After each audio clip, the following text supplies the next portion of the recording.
गीता अध्ययन के इस सेशन में आप सभी का स्वागत, जहां हम सूद सर के साथ भगवत गीता के 11वें अध्याय को जान रहे हैं। कल सर ने हमें सारे के सारे 11वें अध्याय का रिवीजन करवाया। अर्जुन श्री कृष्ण के विश्व रूप को देखना चाहते हैं, किंतु परमात्मा ने कहा कि यदि आप इसे देखना चाहते हो तो आप अपने नेत्रों से, इन प्रकृति से दिए हुए जो नेत्र हैं, इनसे नहीं देख सकते। उसके लिए आपको दिव्य नेत्रों की जरूरत है। तो सर ने ये भी बताया कि वो दिव्य नेत्र कौन से हैं और कैसे हम इस पूरी प्रकृति में परमात्मा की महसूसता कर सकते हैं। आज हम उससे आगे सर से जानेंगे कि इस अध्याय में और क्या क्या बातें कही गई हैं परमात्मा के रूप के विषय में। सर को प्रणाम और निवेदन कि आज की कक्षा की शुरुआत करें। बहुत बहुत धन्यवाद। आप सभी को मेरी ओर से प्रणाम। हम जान रहे हैं उस अनंत को जिसको हमने शुरू में जाना था। ईशावास्यम इदम सर्वम, इससे शुरू किया था, इसी से जाना था। और अब ये विस्तार कि इस पूरे ब्रह्मांड में क्या क्या है, ये उसी का विस्तार चल रहा है। बहुत सारी चीजें बता दी गई, यानी कि इस पूरे यूनिवर्स में जो सूर्य से परे की चीजें हैं वो तो हमें सिर्फ तारों के रूप में नजर आती हैं, और जो पृथ्वी के आसपास की चीजें हैं उनमें वायु सबसे समीप है।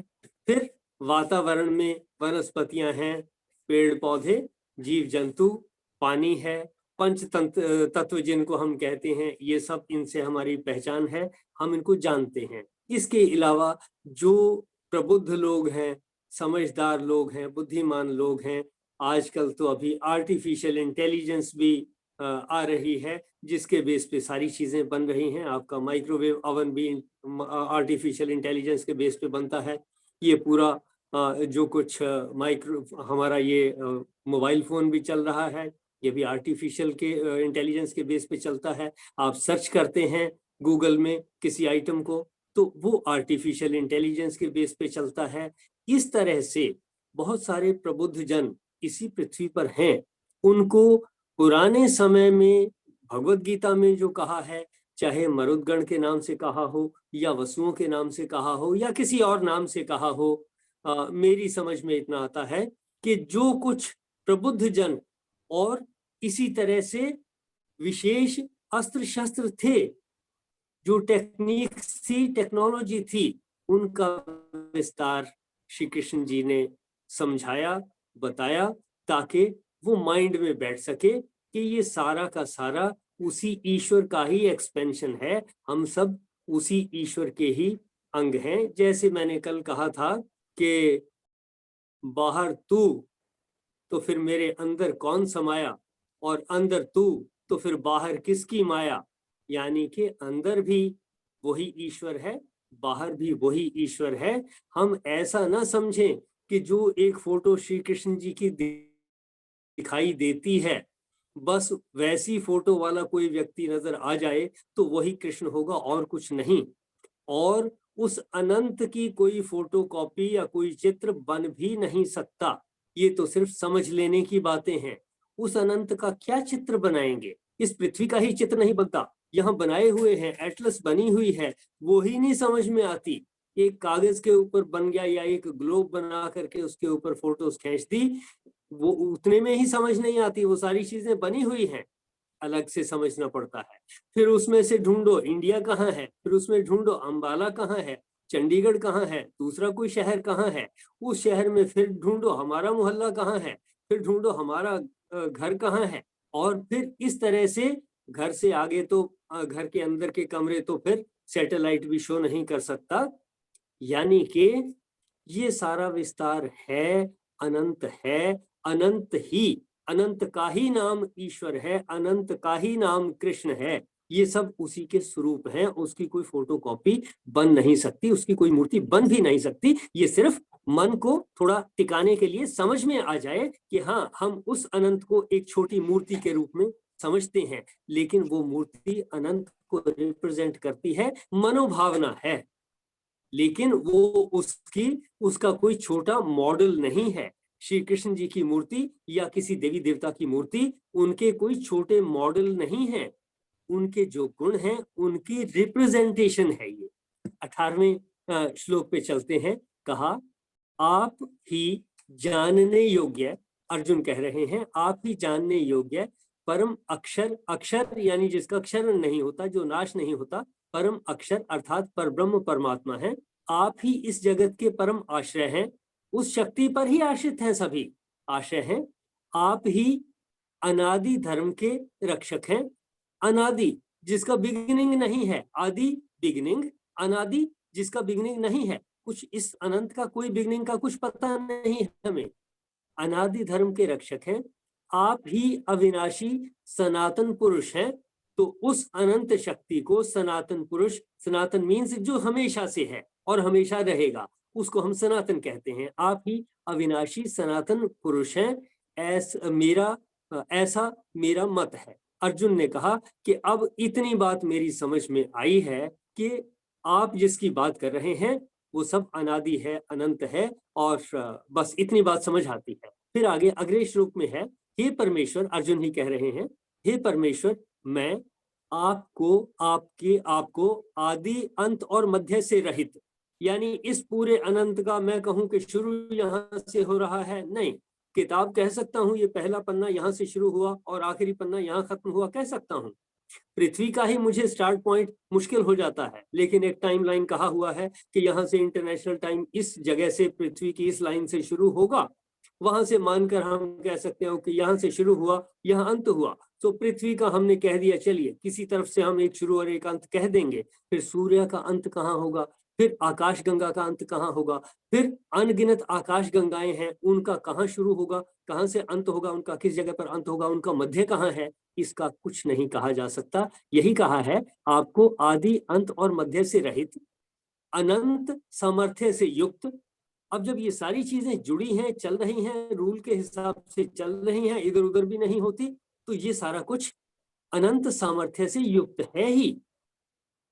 अर्जुन कह रहा है से युक्त अनंत भुजा वाले, हम सब कुल मिला लें तो अनंत भुजाएं हो गई, हमारे अलावा जीव जंतुओं की उन सबकी भुजाएं मिलाकर के अनंत भुजाएं हो गई। अनंत भुजा वाले, चंद्र सूर्य रूप नेत्रों वाले, तो ये जो हमारे नेत्र हैं ये भी अनंत हैं। चंद्रमा को भी देखते हैं, सूरज को भी देखते हैं, इनमें ठंडक भी मिलेगी, इन्हीं में गुस्से की आग भी नजर आ सकती है, इनमें प्यार की ठंडक भी नजर आ सकती है। तो चंद्र सूर्य रूप नेत्रों वाले, प्रज्वलित अग्नि रूप मुख वाले, कि ये जो पूरा अनंत चल रहा है, अगर इसकी अग्नि शांत हो जाए, सूर्य की अग्नि शांत हो जाए, तो फिर पृथ्वी खत्म है। ऐसे ही बाकी आकाश गंगाओं में तारों की अग्नि शांत हो जाए, वो शांत हो जाए और फिर ब्लैक होल बन जाए, तो फिर सारा कुछ खत्म ही है। लेकिन वो कितने टाइम में होगा इसको कोई नहीं जानता, और इतने टाइम में कौन से नए सितारे फिर बन जाएंगे कोई नहीं जानता। कुछ विस्तार इससे पहले लिखा हुआ है, वो हम पढ़ चुके हैं। आगे है, अपने तेज से इस जगत को संतप्त करते हुए देखता हूं कि ये जो सूर्य की गर्मी है और बाकी जगह से भी जितनी ऊर्जा आ रही है, कि इससे ये सारा ब्रह्मांड और पृथ्वी ये सब संतप्त हो रहे हैं, वार्म हो रहे हैं, या इनमें भी एक्टिविटी आ रही है, ऐसा समझा जा सकता है। अर्जुन कहता है कि ये मेरी समझ में आता है कि आपकी ही शक्ति से ये सब हो रहा है, ये सारी वार्मथ और जीवन आप ही की इसी शक्ति से है। 20वें श्लोक में है, हे महात्मन, यह स्वर्ग और पृथ्वी के बीच का संपूर्ण आकाश, अर्जुन कह रहे हैं, उनको जो जो समझ में आ गया वो कह रहे हैं, वो हे महात्मन, यह, अब कृष्ण जी को महात्मन कह दिया, हे महात्मन, यह स्वर्ग और पृथ्वी के बीच का, यहां से इन शब्दों से समझ में आता है पृथ्वी से स्वर्ग कहीं दूर है, वो कोई और प्लेनेट हो सकता है, कोई और ग्रह उपग्रह हो सकता है। चलिए, स्वर्ग और पृथ्वी के बीच का संपूर्ण आकाश, ये बीच में आकाश है ये हम जानते हैं, तथा सब दिशाएं एक आप से ही परिपूर्ण हैं। अब जब ये आ गया, सब दिशाएं उस ईश्वर से ही परिपूर्ण हैं, ईशावास्यम इदम सर्वम के अलावा क्या कहा जा रहा है, वही कहा जा रहा है यहाँ, सब एक एक शब्द में वही कहा जा रहा है। आपके इस अलौकिक और भयंकर रूप को देखकर, तो हम भी तो देख रहे हैं। अभी रशिया की लड़ाई और ये सब हो रही है कि हमारे पास ताकत है, इधर बॉम्बिंग कर देंगे, ये उड़ा देंगे, हमारी बात को मानो, नहीं मानते तो हम ये करेंगे। उधर वो कहते हैं कि हम इकट्ठे हो गए हैं, हम भी मिलकर के मुकाबला करेंगे, उनके पास भी शक्ति है, यहाँ पर भी शक्ति है। तो ये भयंकर रूप तो है ही। भयंकर रूप को देखकर तीनों लोग अति व्यथा को प्राप्त हो रहे हैं। तो जब ऐसा कोई भी भयंकर रूप देखा जाएगा, कोई भी व्यथित हो जाएगा, तीनों लोग भी व्यथित हो जाएंगे। एटॉमिक उससे अगर ये हो जाए तो पृथ्वी पता नहीं कितनी दफे समाप्त हो जाएगी, लेकिन समाप्त हो जाए फिर भी ये जीवन दोबारा से शुरू होगा, पूर्णतया समाप्त हो जाएगा, ये मैं नहीं मानता। क्योंकि जिस वक्त हम कहते हैं ये पृथ्वी सूर्य से अलग हुई, इसका टेम्परेचर उतना रहा होगा जितना सूर्य का था। अगर सूर्य का था तो उस टेम्परेचर में तो किसी जीवन के होने का कोई मतलब ही नहीं, हो ही नहीं सकता था। अंतराल में, समय के अंतराल में, समय के साथ साथ फिर ये ठंडी होती गई। एक टेम्परेचर ऐसा आ गया जहां पर आकर के यहाँ पर पानी, वायु, दूसरी चीजें, वनस्पतियां, पेड़ पौधे, जीव जंतु, प्राणी बनने शुरू हो गए। तो यहाँ अगर समाप्त हो भी जाए फिर से बन जाएंगे, ऐसा मेरा मानना है कि खत्म तो कुछ नहीं होने वाला। और यहाँ अगर पृथ्वी पे जीवन आया है तो ऐसी पृथ्वियां और भी अनंत हो सकती हैं पूरे ब्रह्मांड में, पर हमें शायद उनका पता नहीं है। एस्टीमेट की बात है ये। ऐसा तो नहीं हो सकता कि पूरे यूनिवर्स में हमारी तरह से इंटेलिजेंस वाले सिर्फ पृथ्वी पर ही हों और कहीं हों ही ना। होंगे, जरूर होंगे। कहा है इस अलौकिक भयंकर रूप को देखकर तीनों लोग अति व्यथा को प्राप्त हो रहे हैं। तो जब भी कोई भयंकर सिचुएशन होगी तो हर कोई व्यथा को प्राप्त होगा। फिर इससे अगले श्लोक में 21वें में कहा, वे ही देवताओं के समूह आप में प्रवेश करते हैं। कि कोई इंटेलिजेंट लोग हैं, उनकी भी डेथ हो जानी है, कोई पढ़ा लिखा है, नहीं पढ़ा लिखा, कोई डॉक्टर है या बगैर डॉक्टर है, कोई साइंटिस्ट है, इन सब का जीवन समाप्त हो जाना है। इन सब के जीवन में दुख आने ही आने हैं। वे ही देवताओं के समूह, देवताओं के समूह का मतलब जितने भी इंटेलेक्चुअल्स हैं उनके ग्रुप्स, ये हमारा ग्रुप भी तो इंटेलेक्चुअल्स का ही ग्रुप है एक। वे ही देवताओं के समूह आप में प्रवेश करते हैं। किसमें? उस अनंत शक्ति में प्रवेश है। उस अनंत शक्ति का हम हिस्सा ही हैं, उसमें प्रवेश हो ही चुके हैं। ये सिर्फ समझ लेने की बात है कि हम अलग नहीं, हम उसमें प्रवेश हैं ही, प्रवेश करते हैं। और कुछ भयभीत होकर हाथ जोड़े आपके नाम और गुणों का उच्चारण करते हैं। हम सब भी अपने माता पिता का, भाई बंधुओं का, गुरुजनों का, उन सब के आगे उनका सम्मान करते हैं, नमस्कार करते हैं, इज्जत करते हैं। ये सब बातें यहाँ कही जा रही हैं। महर्षि और सिद्धों के समुदाय कल्याण हो, तो हम भी तो कह देते हैं बच्चे को गॉड ब्लेस यू। ये चल रहा है, आशीर्वाद देने का काम चल रहा है, कल्याण हो, स्वस्ति, ऐसा कहकर उत्तम उत्तम स्तोत्रों द्वारा, तो जैसे भाव हमारे होंगे, जैसे शब्द होंगे, वैसा वातावरण उसी के अनुसार ढलता चला जाता है। गुस्से का एनवायरनमेंट बनाएंगे वैसा हो जाएगा, प्यार का एनवायरनमेंट जहां तक हो सकेगा बनाएंगे वैसा होता चला जाएगा। आपकी स्तुति करते हैं, तो जब हम स्तुति करते हैं, अनंत के ही किसी हिस्से की स्तुति कर रहे हैं, अनंत की ही किसी शक्ति की स्तुति कर रहे हैं, अनंत के ही किसी विशेष भाग की हम स्तुति कर रहे हैं। और किसकी स्तुति करेंगे? जो हमारी परसेप्शन में आता है हम उसकी स्तुति करते हैं, ऐसा कहा गया। और 22वें श्लोक में है, जो 11 रुद्र और 12 आदित्य तथा 8 वसु साध्यगण, यानी इस जमीन के ऊपर जो भी कुछ है जिनको हम जानते हैं, विश्वदेव, अश्विनी कुमार, उस समय के ये इंटेलेक्चुअल्स थे, या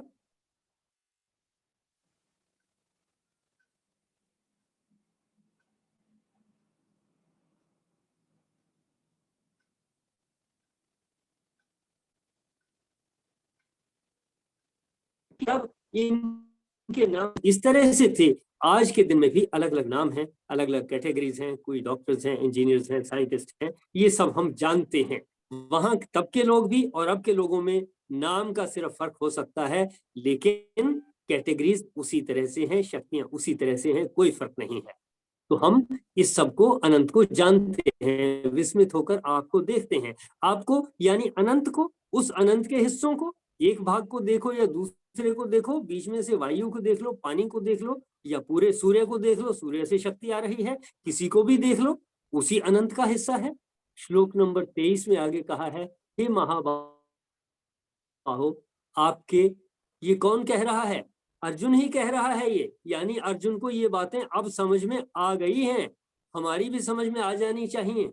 हे महाबाहो, आपके बहुत मुख और नेत्रों वाले, बहुत हाथ, जंघा और पैरों वाले, बहुत उदरों वाले और बहुत सी दाढ़ों के कारण अत्यंत विकराल महान रूप को देखकर, तो ये महान रूप हमें दिख ही रहा है पृथ्वी के ऊपर। समाज है, शहर है, कंट्री है, बहुत सारे कंट्रीज हैं, इन सब में तरह तरह के लोग हैं, सब मिलाकर के ये सब हो गया।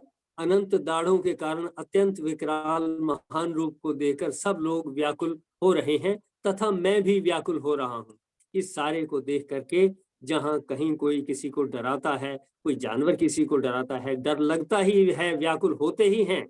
ये अकेला अर्जुन व्याकुल हो गया था ऐसा नहीं है, हम सब हर रोज व्याकुल होते हैं, हर रोज स्ट्रेस में से गुजरते हैं, तरह तरह का स्ट्रेस है। तो ठीक अर्जुन ने भी कहा कि ये चीजें उसको ऐसी लग रही हैं और वो भी भय से व्याकुल है। फिर कहा, क्योंकि हे विष्णु, आप आकाश को स्पर्श करने वाले, देदीप्यमान, अनेक वर्णों से युक्त, फैलाए हुए मुख और प्रकाशमान विशाल नेत्रों से युक्त आपको देखकर, यानी उस अनंत को के किस किस भाग को देख रहा है अर्जुन? फिर से देखें, हे विष्णु, आकाश को स्पर्श करने वाले, यानी विस्तार इतना बड़ा है जो आकाश को स्पर्श करता हो। देदीप्यमान, जो एनलाइटेंड हो, जैसे सूर्य का प्रकाश है इसी तरह से प्रकाशित हो, देदीप्यमान हो गया। अनेक वर्णों से युक्त, अलग अलग कलर शेड होंगे। फैलाए हुए मुख और प्रकाशमान विशाल नेत्रों से युक्त, ये सारी सृष्टि में पूरी पृथ्वी के ऊपर तो हम देख ही रहे हैं, अलग अलग नेत्र हैं सबके। आपको देखकर भयभीत अंतःकरण वाला, यानी इस सबको देख करके भयभीत अंतःकरण वाला है वो,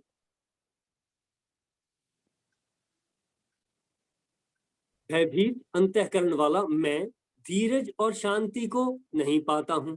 तो धीरज कहां से मिलेगा, शांति कहां से मिलेगी? नहीं मिलेगी। उस अनंत के जब हम इस विस्तार को देखेंगे, जब एक हमें दुश्मन नजर आएगा, एक आलोचक नजर आएगा, तो शांति नहीं मिलेगी। तो ये अर्जुन के लिए कोई स्पेशल बात नहीं थी, हम सब उसी तरह से अशांत भी हैं, व्याकुल भी हैं, ऐसा पाता हूं।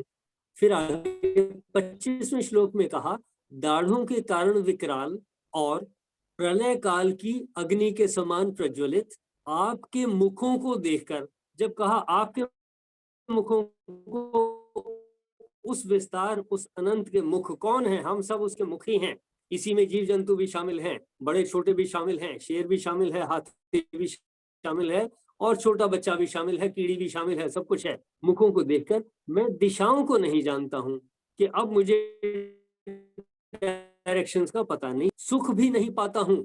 दिशाएं क्यों ढूंढनी है कि किस दिशा में सुख मिल जाएगा? नहीं ऐसी कोई दिशा पता चलेगी जहां सुख मिल जाएगा, कोई ऐसी दिशा है ही नहीं। सभी दिशाओं में दुख भी है, अशांति भी है, सब कुछ है, और सुख भी नहीं पाता हूं। हे देवेश, यानी देवताओं के ईश्वर, हे जगन निवास, जगत के निवास, वो अनंत इस जगत का निवास है। हे जगन निवास, आप प्रसन्न हो। ये कहा कि आप प्रसन्न हो जाएं। किसी भी शक्ति को हम कहते हैं कि आप प्रसन्न हो जाएं। हम ये मानते हैं कि अगर मेरे माता पिता प्रसन्न हैं तो डेफिनेटली मुझे संरक्षण देंगे, फायदा होगा, मैं सुरक्षित हूँ। मेरे आस पड़ोस के लोग जो हैं इसी तरह से प्रसन्न हैं तो मैं भी सुरक्षित हूँ। तो हम उन सबको नमस्कार करते हैं, प्रसन्न रखते हैं, जीव जंतुओं को भी, वातावरण को भी, पेड़ पौधों को भी प्रसन्न रखते हैं। पेड़ पौधे प्रसन्न रहने का मतलब ये कि उनकी ग्रोथ बढ़ती जाए, जिससे हमें अन्न मिलना है, ऐसा कहा कि प्रसन्न हो। फिर आगे कहा है श्लोक नंबर, इससे अगले श्लोक में इकट्ठे हैं कई श्लोक, और मैं देखता हूं, अर्जुन देख रहा है। इतनी सारी डिस्क्रिप्शन तो अर्जुन ही बता रहा है। कहने का मतलब ये कि इनकी कैपेबिलिटी होनी चाहिए कि हम उस अनंत को इस तरह से पहचान चुके हैं। उस ईशावास्यम इदम सर्वम को हम उसके एक एक आइटम को लेकर के डिस्क्रिप्शन चल रही है। अब वे सभी धृतराष्ट्र के पुत्र राजाओं के समुदाय सहित आप में प्रवेश कर रहे हैं। आप में प्रवेश यानी उस अनंत में जा रहे हैं, मृत्यु को प्राप्त हो रहे हैं। सिंपल सी बात है, हम सबने भी हो जाना है। और भीष्म पितामह, द्रोणाचार्य तथा वह कर्ण और हमारे पक्ष के भी प्रधान योद्धाओं के सहित सब के सब आपके दाढ़ों के कारण विकराल भयानक मुखों में बड़े वेग से दौड़ते हुए प्रवेश कर रहे हैं। तो हम भी तो मृत्यु की तरफ दौड़ते हुए मृत्यु के मुख में प्रवेश करने के लिए हर रोज दौड़ ही रहे हैं। हमारा जीवन चल ही रहा है। एक दिन मृत्यु आ जानी है, यानी उसके जाड़ों में हम चले गए। तो ऐसा उसको महसूस हो गया अर्जुन को कि ये बचने वाला कुछ भी नहीं है, ये सारा कुछ नष्ट हो जाने वाला है, कुछ नहीं बचेगा। वेग से प्रवेश करते हैं और कई एक चूर्ण हुए सिरों सहित आपके दांतों के बीच में लगे हुए दिख रहे हैं। ऑब्वियसली ये जो मृत्यु है, हम सबने मृत्यु में पहुंच जाना है, तो दिखने में क्या दिक्कत है? अर्जुन को अगर ये समझ में आ गया, हमें भी समझ में आ जाना चाहिए कि ये सब हो रहा है। हमारे साथ जितने प्रबुद्ध जन हैं वो भी नष्ट होंगे, वो भी मृत्यु को प्राप्त होंगे, हम भी मृत्यु को प्राप्त होंगे, इसमें कोई दो राय नहीं है। और हम दौड़ रहे हैं उस तरफ। दौड़ने की स्पीड थोड़ी बहुत फर्क हो सकता है कि हाँ लाइफ किसकी कितनी है, इतना ही फर्क है, लेकिन पहुंचना वही है। इससे अगले श्लोक में फिर कहा, श्लोक नंबर 28 में, जैसे नदियों के बहुत से जल के प्रवाह स्वाभाविक ही समुद्र के ही सम्मुख दौड़ते हैं, अर्थात समुद्र में प्रवेश करते हैं, वैसे ही वे नर लोक के वीर भी आपके प्रज्वलित मुखों में प्रवेश कर रहे हैं। ये जो प्रज्वलित मुखों की बात हो रही है, ये मृत्यु की बात हो रही है। अर्जुन ने उस तरह से समझा या देखा या उसके माइंड में बात बैठ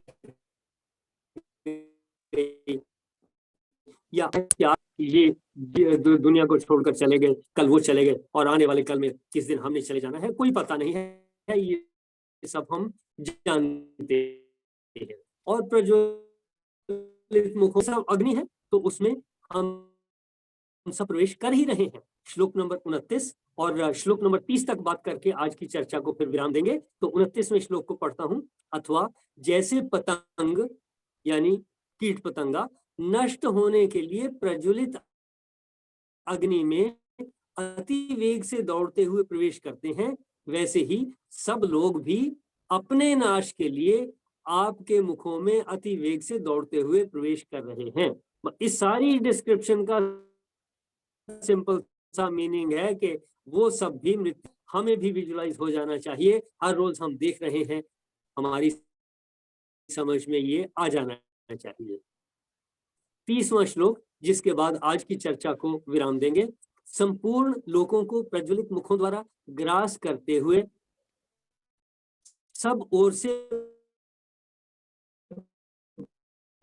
बार बार समेट रहा कि कृष्ण जी उनको चाट रहे हैं या वो ईश्वर उनको चाट रहे हैं, संभाल रहे हैं, समेट रहे हैं। वो अपने में नष्ट कुछ भी नहीं होना, ये सब उसी अनंत में सिमट जाना है। संपूर्ण लोगों को प्रज्वलित मुखों द्वारा ग्रास करते हुए सब ओर से बार बार चाट रहे हैं। हे विष्णु, आपका उग्र प्रकाश संपूर्ण जगत को तेज के द्वारा परिपूर्ण तपा रहा है। इतनी बातें कही गई जो कि अर्जुन की समझ में आ गई है। ये सारा डिस्क्रिप्शन अर्जुन बता रहा है कि आप ये हैं, अनंत ये है, श्री कृष्ण जी ये हैं। तो इतनी चर्चा के साथ आज की चर्चा को विराम देंगे। आप देखें कि क्या हमें उस अनंत का कुछ और अनुभव हुआ? क्या हम कह सकते हैं कि अर्जुन ने अनंत को जाना, हमने भी अनंत को किसी हद तक जान लिया और सिर्फ इतना ही फर्क रह गया कि मन नहीं मानता कि परमात्मा के कोई दर्शन हो जाने चाहिए और हमें कह दें बेटा खुश रहो, बोलो क्या इच्छा है, तथास्तु कह दें कोई, और मैं कह दूं मुझे पैसा दे दो या धन दे दो या स्वास्थ्य दे दो या कुछ भी मांग लूं। मैं इस तलाश में हूं कि कोई कह दे बेटा बोलो क्या चाहिए। हम इस तलाश में हैं वो अनंत समझने से ही। मेरे मन में अगर भाव है कि उसका आशीर्वाद मेरे सर पर है तो है ही, मैं जिंदा हूं, उसके आशीर्वाद से ही जिंदा हूं। उसने कहा या नहीं कहा लेकिन उस अनंत का आशीर्वाद जीवित रहने तक मेरे ऊपर है, और जिस दिन ये शरीर छोड़ते हैं तो उसका और भी बड़ा वो हमारे ऊपर है। क्यों? तब हमारा शरीर काम नहीं करता।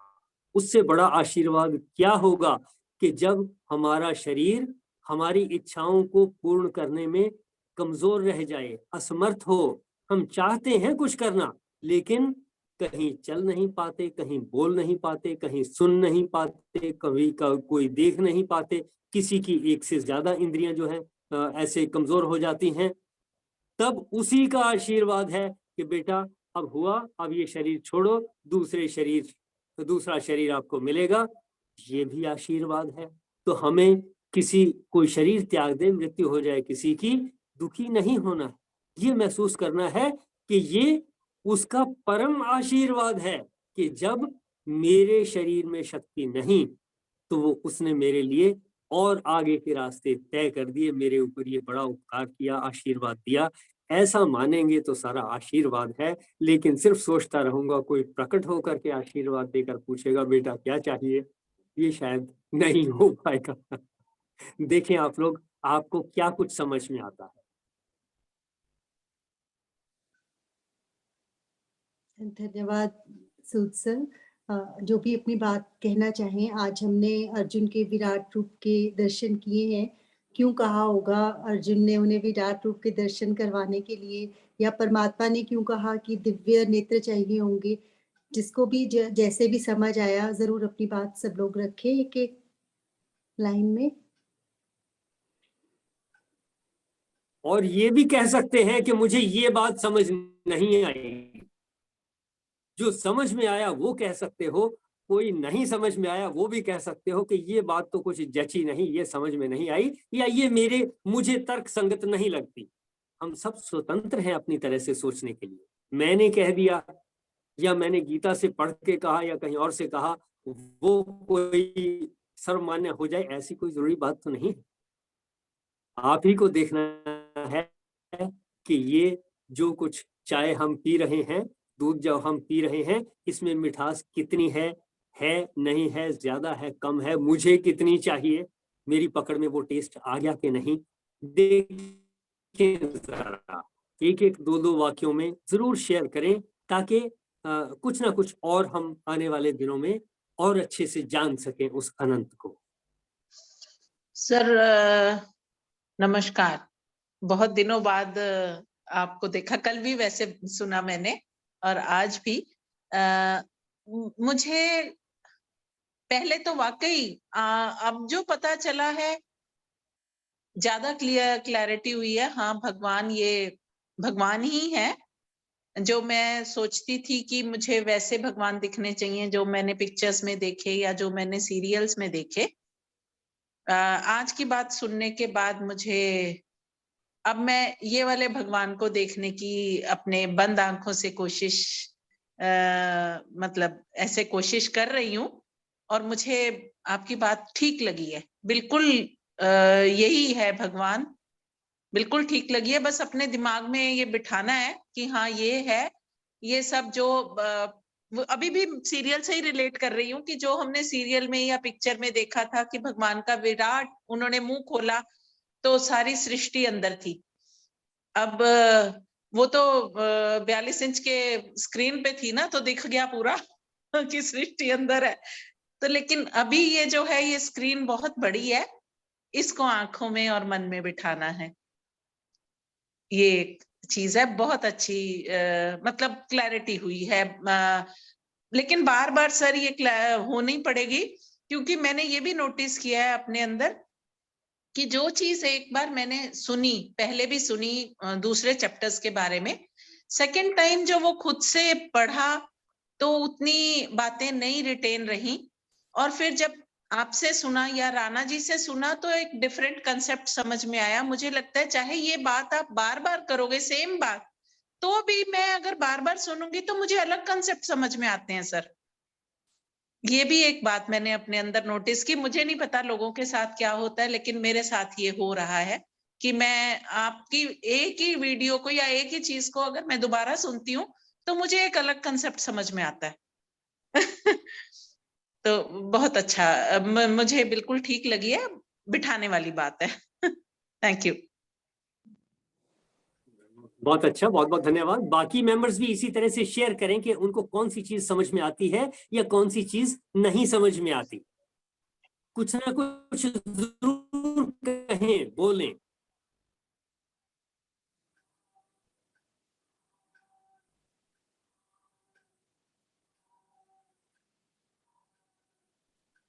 वो कहते हैं कि मुझे अगर नहीं आता और मैं कह दूं कि ये मुझे बिल्कुल समझ नहीं आया, हो सकता है मेरी बात, मेरा प्रश्न, मेरा विचार मूर्खतापूर्ण लगे।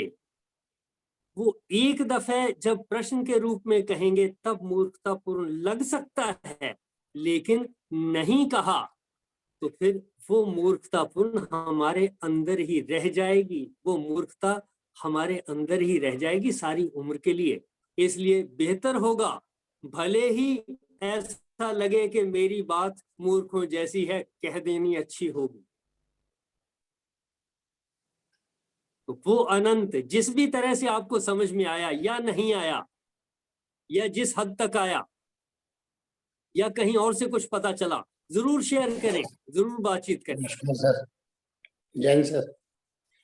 सर जैसे अर्जुन ने कहा कि मुझे इस अनंत के दर्शन कराओ, तो ये ठीक शायद उसी तरह है जैसे अभी रशिया का और ये यूक्रेन के जो युद्ध चल रहा है। अगर किसी के घर में टीवी नहीं है, मोबाइल नहीं है, वो बंदा यकीन नहीं करता कि भाई ऐसे जहाज होंगे, ऐसे वो हो रहा है। अगर हम ये कहें कि मुझे दिखाओ जी कहाँ हो रहा है, तो अब जैसे टीवी है, टीवी के सामने ले गए और दिखा दिया खोल के टीवी, और लाइव आ गया कि देखो भाई ये लड़ाई हो रही है, ये वो शहर है, भाई कोई और चीज, तो उसकी हर चीज अनंत। तो कृष्ण भगवान ने भी शायद इसी तरह का, उस समय तो शायद विज्ञान और बढ़ा हुआ होगा, कोई यंत्र ऐसा था जो वो रख के एक एक चीज अर्जुन को दिखाते रहे, पूरी दुनिया के दर्शन कराए, और उसके बाद भी ये कहा दिया कि भाई ये अनंत है, इसके परे भी कुछ हो सकता है।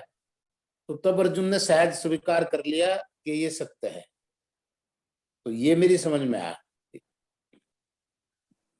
तो अनंत की कोई सीमा नहीं है, अनंत, और वो सब ईश्वर का ही रूप है, सब उसी से हो रहा है। Thank you sir. बिल्कुल ठीक, बहुत अच्छे से त्यागी साहब आपने समझा। ऐसे ही ये जो कुछ कहा जा रहा है इस अध्याय में, ये तो अर्जुन ही कह रहा है कि मुझे ये समझ में आ रहा है।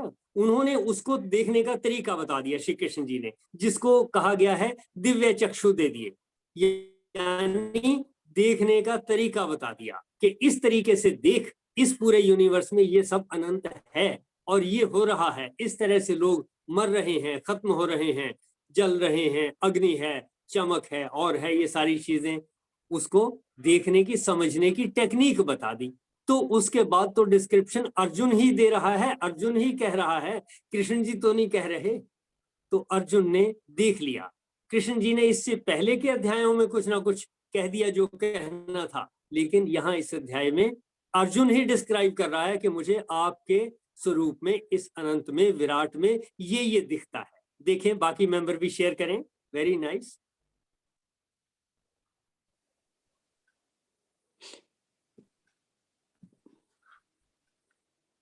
कोई और अपनी बात कहना चाहे तो जरूर रखें। प्रणाम सर, प्रणाम एवरीवन।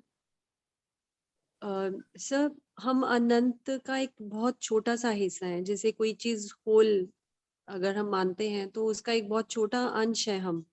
तो लेकिन पावर इक्वली मतलब भगवान ने सबको दी है अपनी तरह से काम करने की, सोचने की, अपने आप पे इम्प्रूवमेंट लाने की। अब now it is up to us कि हम उसको किस तरह से इस्तेमाल करते हैं। जो जिस काम के लिए उन्होंने हमें प्लेस किया है, कोई टीचिंग कर रहा है या कोई इंजीनियर है, वो उसको किस तरह से यूज करता है, वो समाज के लिए अच्छा कर रहा है या बुरा कर रहा है, it's up to now him और हर। तो मुझे लगता है कि हमारे पास एक बहुत अच्छा स्कोप है अपने आप में इम्प्रूवमेंट लाने का स्पिरिचुअल लेवल पे।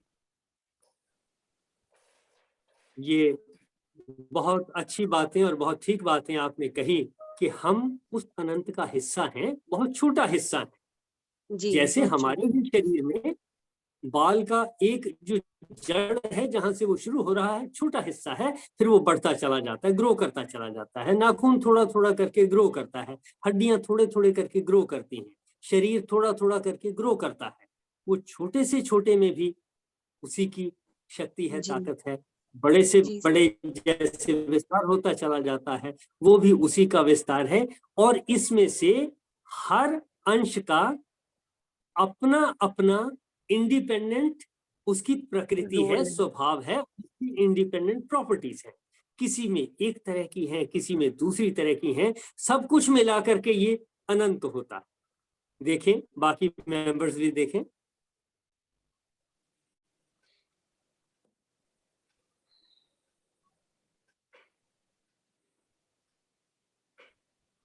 चलिए आशु जी, आप देखें, सम अप करें और फिर आज की चर्चा को क्लोज करेंगे। सर मीन्स औचित्य तो वही रहा है जो आपने बात कही है कल कि जो आपने भेजा, शेयर भी किया था कि कैसे परमात्मा को हम इस पूरे विश्व में या विश्व में परमात्मा को देख सकते हैं। उसी वजह से ये चैप्टर लिखा गया होगा बीच में, मेरे ख्याल से वही दिखाने के लिए हमें बहुत ही अच्छे तरीके से आपने हमें समझाया है। और बात बिल्कुल ठीक कही अंशु जी ने। हम सौभाग्यशाली हैं, जैसे मैं अपने स्टूडेंट्स को बोलती हूँ कि आप बहुत लकी हो, आपके पास यूट्यूब है, आप बार बार से जाके चीजें रिकॉर्डेड सुन सकते हो। हम तो एक ही बार सुनते थे, जितना दिमाग में बैठ गया और बाद में दोबारा फिर सोचना पड़ता था। तो अभी हम भी बहुत लकी हैं उस हिसाब से कि आपकी पुरानी वीडियोस भी जब निकाल के, अभी बल्कि मैं डाल नहीं पाई क्योंकि उस समय हम ऐसे रिकॉर्डिंग नहीं कर रहे थे, तो मैं अलग से मोबाइल पे रिकॉर्ड किया करती थी। तो वो लेकिन सेव है मेरे पास और धीरे धीरे कोशिश करूंगी कि वो भी सभी शेयर बाकी लोगों के साथ भी कर पाऊं जिन्होंने डे 1 से आपके लेक्चर्स नहीं सुने हैं। बहुत सार्थक रही आज की चर्चा और उम्मीद करते हैं कि आपको जब कभी समय मिलेगा आप ऐसे ही आकर हमें अपनी नॉलेज से कृतार्थ करते रहेंगे। Thank you so much sir. आज समापन की ओर चलते हैं। देखिए, कमाल की बात है, थोड़ा थोड़ा करते अर्जुन अल्टीमेटली कहने लगा, हाँ मेरी समझ में ये आ गया, आप अनंत हो और आप में सारे के सारे जल रहे हैं, खत्म हो रहे हैं। कमाल की बात है, अब उसकी समझ में आ गया, हमारी भी समझ में आना शुरू हो गया।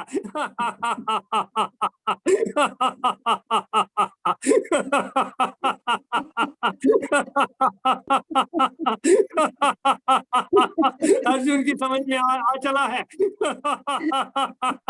क्योंकि अब अर्जुन बोल रहा है, कृष्ण नहीं। पहले कृष्ण छोटे छोटे से, अर्जुन छोटे सवाल पूछता था, कृष्ण जवाब देते थे बड़े बड़े। अब कृष्ण जरा सी बात कहते हैं, अर्जुन डिस्क्रिप्शन करता है।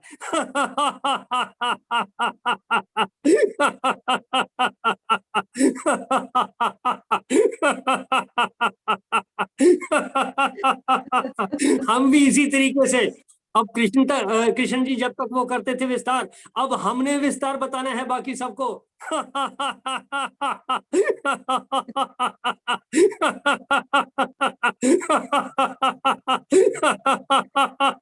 अर्जुन की घबराहट खत्म हो रही है। लगा है दूसरों को अर्जुन।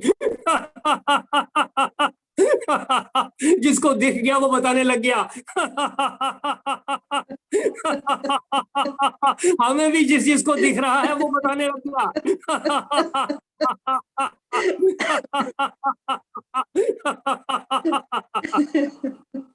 बहुत बहुत धन्यवाद। बहुत बहुत धन्यवाद सर। पूर्णमदः पूर्णमिदं पूर्णात् पूर्णमुदच्यते पूर्णस्य पूर्णमादाय पूर्णमेवावशिष्यते। ओम शांति शांति शांति। ओम। आज की चर्चा में शामिल होने के लिए आप सबका धन्यवाद। कल मिलते हैं नेक्स्ट सेशन के साथ। Thank you sir. बहुत बहुत धन्यवाद सभी को।